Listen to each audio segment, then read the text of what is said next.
વડોદરામાં મહાનગરપાલિકાના સત્તાધીશો સામે રોષ જોવા મળી રહ્યો છે। વડોદરામાં ભાજપના કોર્પોરેટર મનીષ પગારેનો પાલિકાની સભામાં બડાપો। જી હા, બિલકુલ। વડોદરા શહેરમાં પૂરની સ્થિતિ સર્જાયા બાદ તમામ લોકોમાં ભારે આક્રોશ જોવા મળ્યો હતો, ત્યારે હવે ભાજપાના જ કોર્પોરેટરોમાં પણ મહાનગરપાલિકાની સત્તાધીશો સામે રોષ જોવા મળી રહ્યો છે। વડોદરા મહાનગરપાલિકાની સામાન્ય સભામાં ભાજપાના જ કોર્પોરેટર મનીષ પગારે ભાજપાના જ સત્તાધીશોને આડે હાથ લીધા હતા। અમને કશું ના મળે। મારો ધારાસભ્ય એવું કહેતો હોય કે મને વોટ નથી મળતી, તો તમે વિચારી શકો છો કે કોર્પોરેટરને શું મળવાનું હતું। અને આજે સૌથી વધારે ગાળો અમારે ખાવાની, લોકો મા બહેનની ગાળો અમને દે, અમારો શું વાંક? અમે તો તંત્ર પાસે માંગણી કરેલી, અમે તો સભામાં રજૂઆતો કરેલી, અને એની સાથે મેં આજે એવું પણ કહ્યું છે કે હવે ઓડિયો વિડીયો કરો, જે સાચું બોલે છે કોર્પોરેટરો, જેમણે રજૂઆત કરી પણ તમે નહીં સાંભળી, તમે કાને ના લીધી।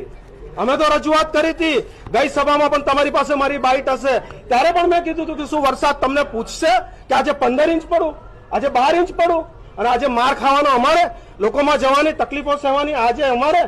અરે સાહેબ, મારી આખી બધી વસાહતો પાણીમાં હતી, અમે પાણીની બોટલ એમના સુધી ના પહોંચાડી શક્યા, આજે એનો દુઃખ છે, અને આ પાપમાં અમને પણ ભાગીદાર બનાવો છો। તમે એવું કીધું કે 5 હોદ્દેદારો નિષ્ફળ છે।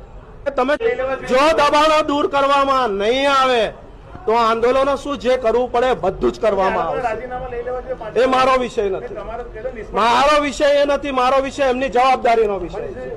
મારો વિષય એ છે કે તમે કમિશનર સાથે રોજ બેસો છો, તમે ઉપરના નેતા જોડે રોજ તમે સંકલનમાં છો। મારો એ વિષય નથી, મારો વિષય એટલો જ વિષય છે કે જે લોકોને જવાબદારી આપી છે એ લોકોએ એમની જવાબદારી નિભાવવાની જરૂર હતી।